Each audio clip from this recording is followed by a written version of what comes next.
Ouais, je peux glisser un peu dessus. Tout de suite. Ouais, alors, bon, bah, moi, je vais vous parler d'une étude qui a été publiée ici fin 2023 dans l'European Journal of Vascular and Endovascular Surgery, qui étudie en fait, qui évalue plutôt quelle surveillance les chirurgiens hollandais, les chirurgiens vasculaires hollandais font en post-opératoire, que ce soit chirurgicalement ou de façon endovasculaire, traitement de l'artériopathie oblitérante des membres inférieurs. Donc, c'est sur base de questionnaires. J'arrive à changer le clavier. Ouais, c'est comme chaque fois, on commence par non plus. Voilà. Et donc, en gros, bah, le principe, l'objectif de l'étude, en fait, bah, ils sont partis d'un constat qui disait que la surveillance optimale en post-opératoire de ce type d'intervention n'était pas clairement définie dans les guidelines. Donc, j'ai remis ici le tableau qu'ils ont aussi mis dans leur étude. Et je ne vais pas rentrer dans les détails, mais en gros, bah, la place finalement de la surveillance clinique et surtout la place du Doppler n'est pas toujours clairement spécifiée. Ben, on voit ici que il n'y a pas toujours des recommandations claires, qu'il est raisonnable d'utiliser le Doppler pour la surveillance, mais donc ce pas des recommandations qui sont fortes. Et ça, en fait, ça vient du principe que le niveau de preuve sur ce sujet-là dans la littérature, il est relativement faible. C'est beaucoup de données rétrospectives, il y a quelques essais randomisés contrôlés, et c'est beaucoup d'analyses de sous-groupes. Et donc tout ça, bah, ça aboutit à finalement des pratiques qui sont fort variables d'un centre à l'autre. Donc ils se sont dit, bah, on va évaluer les pratiques au sein de l'ensemble des chirurgiens vasculaires des Pays-Bas. Donc pour ce faire, ils ont créé un questionnaire en ligne sur SurveyMonkey qu'ils ont créé d'abord à 2 chirurgiens, il y a un troisième qui a reviewé le process, etc. Et puis après, ils ont envoyé par mail à peu plus de 200 chirurgiens vasculaires des Pays-Bas pour avoir leurs pratiques. Les choix multiples étaient autorisés. Ils ont défini la PAD par soit les patients qui ont claudication intermittente ou alors une ischémie critique due à une artériopathie occlusive. L'étude s'est passée entre novembre 2021 et mars 2022. Ils ont arrêté parce qu'à un moment, ils atteignaient un plateau. Il y a une certaine partie de chirurgiens qui ne répondait pas. Et il faut savoir que là-bas, bah, la surveillance post-opératoire est uniquement gérée par des chirurgiens vasculaires. Je pense qu'à mon avis, c'est comme en Belgique, bah, il n'y a pas de spécialité de la médecine vasculaire, ça n'existe pas. Je pense que c'est ce qu'ils mettent dans l'étude en tout cas. Ouais. Donc au niveau de la méthode, bah, on voit un peu les questions qu'ils ont posées. D'abord, ils ont posé toute une série de questions pour voir un petit peu les caractéristiques des répondants. Donc ils ont voir si les chirurgiens faisaient de l'endovasculaire ou pas, le nombre d'années d'expérience, dans quel type d'hôpital ils travaillaient, dans quel type de salle ils réalisaient ces interventions, si c'était une salle interventionnelle, une hybride ou alors une salle d'op avec une scopie, et s'ils suivaient ou pas un protocole définis de surveillance pour tous leurs patients. Ensuite, ils ont réparti en fait le questionnaire en 10 interventions qu'on voit ici à gauche. Et pour chaque intervention, ils ont demandé quelle surveillance est-ce qu'ils pratiquaient. Est-ce que c'était uniquement de la surveillance clinique, donc avec l'évolution des plaies, les poux, etc. Ou l'indice Brachovie, le Doppler, l'indice Brachovie plus le Doppler, un scanner ou une IRM, ou autre. Et ça, en général, autre, bah, c'était soit quand c'était une combinaison, ou alors quand il y avait les pressions aux orteils. Et donc, au niveau des résultats, bah, finalement, ils ont réussi à interroger 97 chirurgiens sur 210. Donc, ils ont pu toucher 46% des chirurgiens vasculaires des Pays-Bas. Avec... 210, c'est le nombre de chirurgiens aux Pays-Bas. C'est ce qu'il écrit, le chirurgien vasculaire. Ce qui paraît relativement peu. Je ne sais pas si c'est pas un gros pays. Après, c'est pas un gros pays non plus. En France, on a aussi 600, je pense. 500, ah ouais, 600. donc ça, parce que je crois qu'on doit avoir quelque chose comme 13-14 millions d'habitants là-bas. Ouais. Donc, ça doit être juste, ouais. Bah voilà, quasi tous faisaient de l'endovasculaire. L'expérience, bah, c'était fort variable. Pareil pour au niveau du type d'hôpital et où se faisaient les interventions. Je pense que c'est pas le plus intéressant. Et on voit que 73% décrivaient suivre un protocole strict, en tout cas spécifique pour la surveillance, et 24% ne le faisaient pas. Ce qui est toujours un peu perturbant dans cette étude, c'est que c'est toujours en pourcentage et c'est toujours dur de comparer parce que, bah, par exemple, on pourrait se dire que la réponse est oui ou non, mais on a 73 et 24%. Je vois pourquoi c'est pas 27% en l'occurrence. Et donc, que font les 3 autres pourcents? C'est pas toujours très clair dans l'étude. Elle est en cours de manuscrit, donc je n'avais pas les suppléments, les suppléments pour aller vérifier dans les questionnaires, etc. Au niveau de la surveillance clinique, qu'est-ce qu'on peut voir? Je vais rentrer dans les détails par intervention, donc je vais peut-être pas m'attarder trop sur cette slide. Peut-être juste, en tout cas, que quand il y a un bypass, quand il y a un bypass, bah, visiblement, peu de chirurgiens se contentent de la surveillance clinique uniquement et utilisent visiblement d'autres moyens, tandis que quand c'est des procédures d'angioplastie, etc., visiblement, c'est quelque chose qui se fait de manière plus régulière. Là, c'est des pourcentages? C'est des pourcentages, tout ça. Donc, ce qui veut dire que pour une fémorale endartérectomie, ouais, 53%. Il y a plus de la moitié qui se contentent de la surveillance clinique. Ouais. D'accord. Ouais, je crois que ça va être intéressant. Il va y avoir Donc, ça marche bien? Alors après, ils n'ont pas évalué en termes de résultats dans l'étude, ce que je veux dire, c'est qu'on dit beaucoup de certaines techniques, hein, elles marchent bien, mais quand 50% ne l'évaluent pas de façon objective, ça marche bien. J'imagine que c'est ce qu'ils se disent en tout cas. Et quand on ajoute une imagerie ou d'autres moyens, on voit que au niveau en général, la plupart des chirurgiens réalisent une échographie pour les surveillances de bypass, parce que quand on additionne ici, on voit qu'on est à des pourcentages assez importants. Donc ça, c'est, je pense, les messages principaux à retenir. Et alors oui, le 20% ici, mais je vais revenir dans les détails, c'est parce que c'est dans ce type, dans les angioplasties des artères tibiales qu'ils utilisent le plus fréquemment la pression aux orteils. Donc c'est ça qui est considéré comme regarde s'il y a autre chose de particulier à dire. Ouais, et moi, moi en tant que néphrologue, c'est peut-être moi qui ne comprends pas, mais je ne comprends pas pourquoi ici ils n'ont pas mis de chiffres pour le suivi scan. Est-ce que ça ne se fait pas du tout de faire un suivi par scanner ou dans ce genre d'intervention-là? Je sais pas. Moi, j'ai pas Ça vaut même pas la peine de poser la question. Je crois qu'on le fait peu quand même. Hein. Ça se fait peu. Par Doppler. Ouais. Parce que je vois, par exemple, pour le bypass orthopie fémorale, ils mettent 0%. Pourquoi ils ont mis des chiffres, ouais. Voilà. Bon, je parlais de l'endartérectomie, mais pour l'endovasculaire, c'est pareil. Hein. Il y a l'angioplastie, elle est surveillée dans près de la moitié des cas par la clinique, simplement. Ouais, donc, ça marche bien aussi. Hein. Ouais. Donc, tout d'abord, ils ont repris ici, en fait, sur un graphique, en additionnant tous les cas, chaque intervention, quand ils utilisaient le Doppler, plus ou moins index bras-cheville pour la surveillance. Et globalement, qu'est-ce qu'on voit, c'est qu'en post-bypass, dans 76, dans 76 à 86% des cas, ils font en haut un Doppler, tandis qu'en endovasculaire, la tendance est à en faire moins souvent, 21 à 60%. Voilà, là c'est un peu plus laborieux, on va dire, dans l'étude, parce que comme c'est à chaque fois sous forme de texte, ils ont à chaque fois parlé de la fréquence de surveillance et également de la durée, et pour chaque intervention, ils n'ont pas mis l'ensemble des résultats, donc c'est un peu dur à interpréter. Mais donc, en gros, pour le bypass à orthobie fémorale, qu'est-ce qu'on voit? En gros, le Doppler est la modalité la plus utilisée avec 76%, 38% le font annuellement, 17% tous les 3 ans, 45% tous les 5 ans, et 43% le font une seule fois et 57% le font à vie. Donc, c'est un peu, c'est comme ça, on va dire. C'est un peu dur de savoir si c'est bien ou pas bien. J'avoue, on ne sait pas grand-chose, mais j'en parlerai peut-être, ça sera plus intéressant dans la discussion. Concernant le CERAB, donc c'est Covered Endovascular Reconstruction of Aortic Bifurcation, la modalité la plus utilisée aussi, c'est le Doppler. Il y en a 4% qui font l'angio-CT ou l'angio-IRM, c'est la seule intervention où les chirurgiens déclarent le faire de manière assez systématique. Et la fréquence, de même que la durée, ça varie assez fort. Tous les 3 mois, tous les 6 mois, tous les ans. Le plus souvent, c'est tous les ans dans 37% des cas. Et 46% disent le faire pendant 1 an, puis en général, selon la clinique. Quelque chose qui revient assez souvent. Dans l'étude, ils pouvaient à chaque fois mettre des commentaires. Et à chaque fois, ils ont l'air de dire que beaucoup de chirurgiens écrivaient que tout dépendait évidemment de la clinique aussi et du type de patient. Pour l'angioplastie stenting des artères iliaques, là, la modalité la plus utilisée, c'est la clinique seule.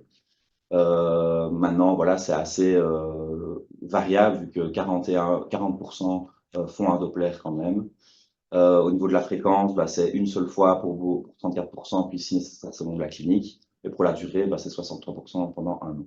C'est d'avancer là, je pense, pas le plus intéressant. Pour l'endartérectomie, on vient de le dire, c'est 53% la clinique seule. 62% le font une seule fois, puis si nécessaire. 27% annuellement, et seulement 8% suivent à vie ces patients-là. C'est le pourcentage le plus bas de toutes les interventions. Concernant les bypass périphériques en général, donc, comme je l'avais dit, le Doppler, c'est la modalité la plus utilisée dans 83 à 86% des cas. Donc ça, c'est visiblement quelque chose qui est assez bien ancré dans les pratiques des chirurgiens hollandais. Et beaucoup ont commenté que ça dépendait aussi de s'il s'agissait d'un pontage autologue ou prothétique, mais ça, ils n'ont pas donné plus de détails que ça.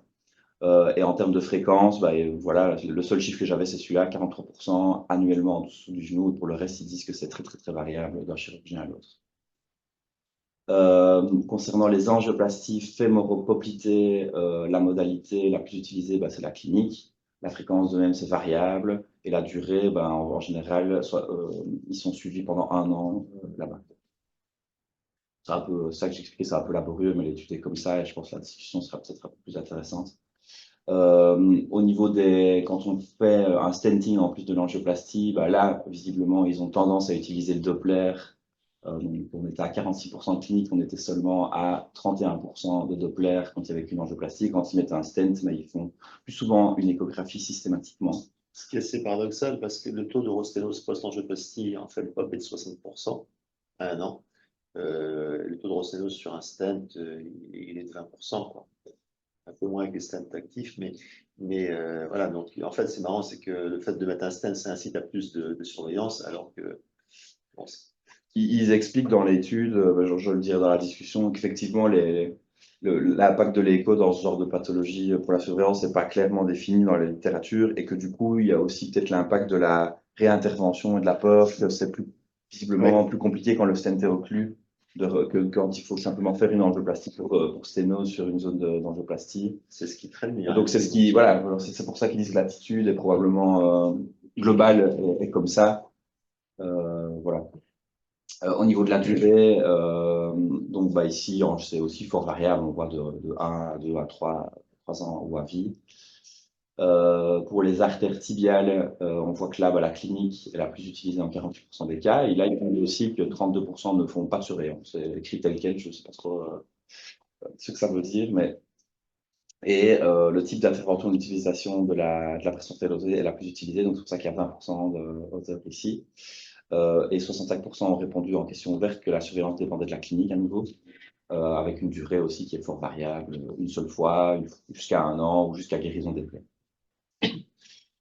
Ils ont aussi regardé un peu en comparant s'il y avait une attitude différente, si on était chez des patients qui étaient claudiquants ou avec une ischémie critique. Et donc, ils disent dans le questionnaire que 60% des chirurgiens ont une approche différente de surveillance. Mais ils ne vont pas beaucoup plus loin dans les détails. Donc, pour l'ischémie critique, ils disent que 15% suivent uniquement cliniquement. Et puis là, ils mettent 54% pour un indice bras-cheville selon la présentation clinique, mais aussi 58% pour un Doppler selon la présentation clinique. Et alors, enfin, ils disent que 2% font un indice bras-cheville tous les mois et 6% font un Doppler tous les mois. C'est les chiffres qui sont donnés comme ça, donc c'est un peu dur aussi à interpréter, à comparer. Au niveau de la claudication, ils disent que de manière générale, les patients sont suivis par la clinique seule, dans 71% des cas. Et enfin, il y en a 13% qui ont aussi écrit un commentaire comme quoi ils avaient une approche des deux entités qui variait aussi selon la présentation, le type et la complexité de la procédure et la localisation de la lésion. Et enfin, c'est la dernière partie des résultats, c'est le traitement des rosténoses asymptomatiques. Quelle était l'attitude en cas de rosténose? On voit qu'après bypass, beaucoup de chirurgiens ont tendance à traiter 86% de sténose asymptomatique, tandis qu'après angioplastie ou après stenting, visiblement, on a plutôt tendance à surveiller, quoique c'est moins tranché au niveau après stenting. Tu peux revenir? Ouais.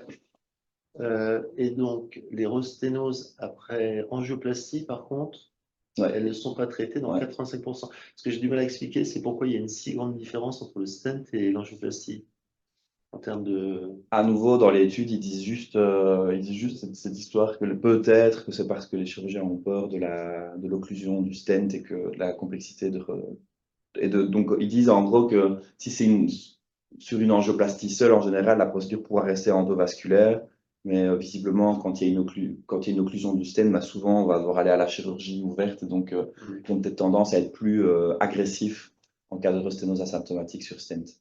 Mais ils disent pas que c'est basé sur des recommandations ou sur des niveaux de preuve, ils disent juste que c'est l'attitude des chirurgiens là-bas, quoi. Un des biais aussi qu'on peut peut-être avoir, mais c'est une hypothèse, c'est qu'il y a eu un stenting sur des patients plus sévères ou des lésions plus sévères, et que par conséquent, on cherche peut-être à moins laisser évoluer les lésions et les traiter plus facilement. Par exemple, si on est peut-être tendance à plus traiter un patient en ischémie critique, enfin qui était en ischémie critique, parce qu'on sait que la thrombose du vaisseau va probablement le ramener sur cette présentation clinique, alors qu'un claudiquant, bon. Ouais, vous savez que ça dépendra de la symptomatologie. Mais je vais juste présenter juste les quelques articles qui mettent dans la discussion pour un peu justement apporter au débat. Donc au niveau de la discussion, bah, en gros, pour les bypass, bah, ce qu'on peut retenir, c'est que la majorité utilise le Doppler comme moyen de surveillance.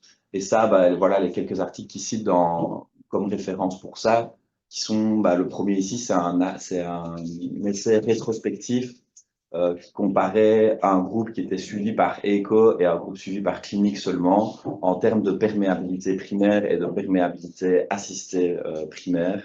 Et on voit qu'en perméabilité primaire, bah, visiblement, l'échographie ne permet pas d'augmenter la survie, d'augmenter la perméabilité primaire, mais qu'en ayant, par contre, la perméabilité assistée est meilleure. Et donc, bah, ça, j'imagine que c'est clairement expliqué par le fait qu'on diagnostique des sténoses asymptomatiques qu'on va traiter dans cette étude.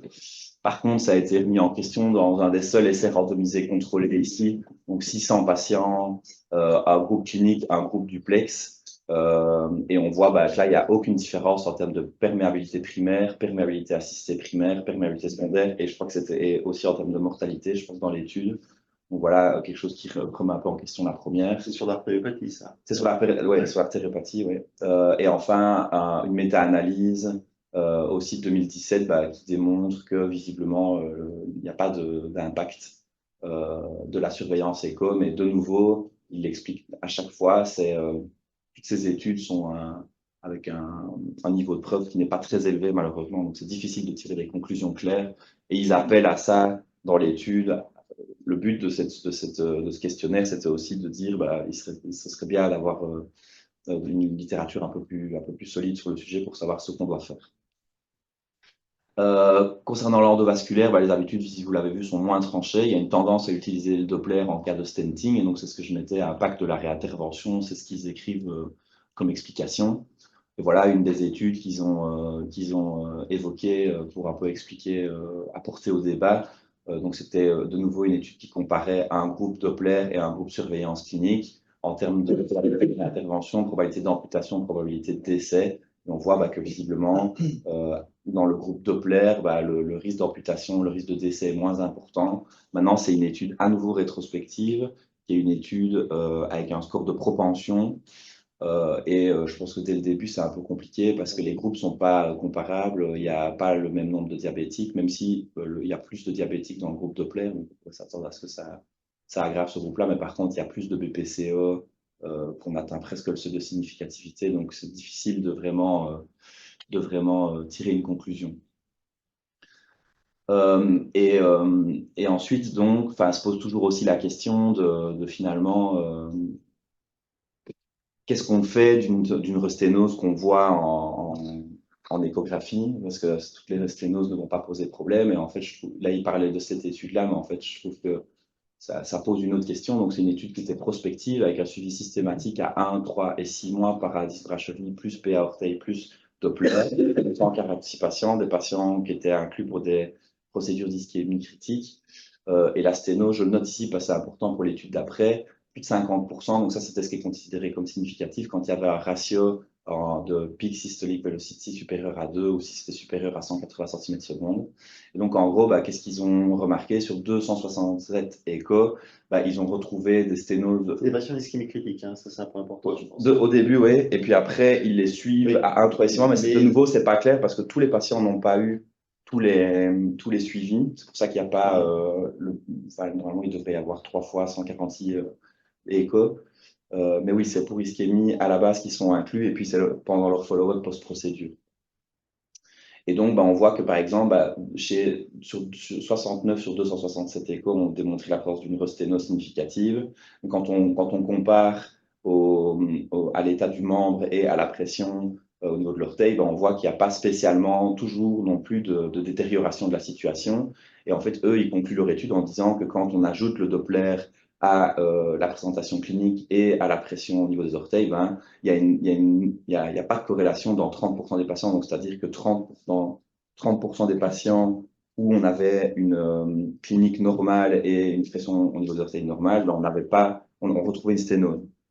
Mais finalement, est-ce que ça a du sens de le savoir? Parce qu'on ne sait de toute façon pas si ça va un jour parler ou si ça va poser un problème pour le patient. Et donc, du coup, c'est pour ça que je trouve que l'étude d'après est intéressante pour apporter au débat. C'est une étude qui a été publiée en 2018 où ils ont évalué le taux de progression d'une sténose asymptomatique à 50% avec les mêmes critères que l'étude d'avant et de voir en fait comment cette sténose allait évoluer. Soit elle restait inchangée avec un follow-up médian moyen à 34 mois, soit elle évoluait à 75%, avec les critères qui sont ici, soit elle se bouchait. Et on voit que donc, sur les 62, donc en gros, ils avaient inclus 402 patients, c'est des stènes fémoropoplitées uniquement ici par contre. Euh, et donc en gros, on voit que sur 62 prosténoses de 50% qu'ils ont dépisté, à 34 mois, 42 ne vont pas changer, 17 vont augmenter et 3 vont se boucher. Et, ils ont estimé que 75%, c'était probablement un bon cut-off pour le risque de réintervention, parce qu'on voit que le pourcentage de patients qui nécessitent une réintervention augmente vraiment à partir de ce moment-là. Et ces stents ne peuvent pas bypass, alors. Là, c'est stent, oui, pardon, ouais, c'est vrai. Oui, c'est vrai. Je sais pas pourquoi j'ai écrit. Oui, à mon avis, quand on sort à copier-coller, j'ai oublié de modifier ça, désolé. Donc voilà, c'est aussi pour dire que le Doppler, je pense que c'est comme toujours, on voit une image, mais qu'est-ce qu'on en fait? C'est toujours compliqué de savoir finalement quoi en faire. C'est ça globalement le message, et l'idée aussi, le message aussi, c'est de dire que les études sont malheureusement pas de qualité excellente, et donc c'est difficile de tirer des conclusions dans un sens comme dans l'autre. Les limitations de l'étude, il y en a peu finalement, vu le design de l'étude, si ce n'est que c'est une étude qui est uniquement liée à la pratique aux Pays-Bas et qui ne représente même pas l'ensemble des chirurgiens. Ils disent aussi que c'était une étude anonyme et donc que c'était dur aussi de regarder au sein des mêmes centres si la pratique était la même. Et enfin, les protocoles de traitement médicamenteux n'étaient pas étudiés, donc on ne sait pas voir aussi si certains chirurgiens avaient une attitude plus agressive sur les traitements anti-agrégants, donc ça a probablement aussi un impact sur le type de surveillance qu'ils employaient.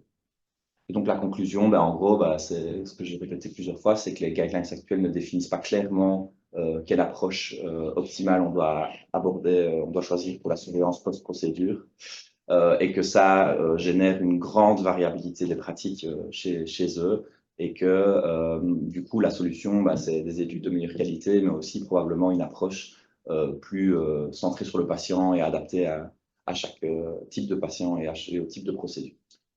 Ouais, merci, très intéressant, ça vraiment, ça ouvre beaucoup de questions. On a pas le temps pour peut-être une ou deux questions, si quelqu'un. Parce que c'est vraiment des choses qui ne sont pas claires, chacun fait un petit peu sa sauce sur le rythme, notamment des surveillances, sur l'impact de la symptomatologie sur le rythme des surveillances. L'éco-Doppler, ça reste central, la clinique aussi, mais après, on ne sait pas trop quoi en faire, ni comment le faire.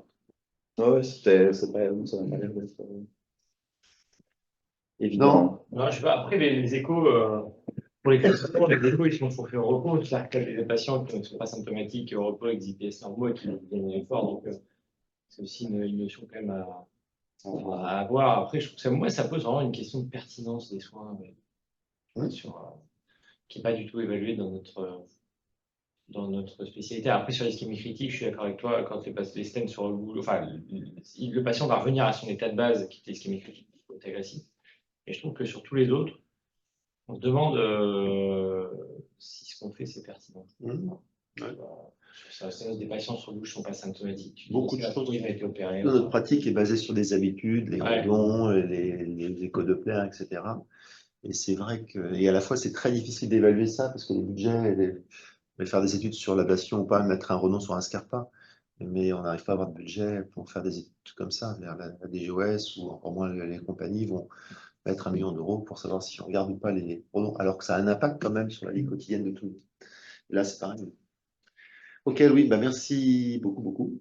Et puis, rendez-vous la semaine prochaine. L'IRDES qui fait des études sur la performance des soins, ils ont sorti des atlas de pratique en fonction des régions sur, par exemple, les stènes coronariens.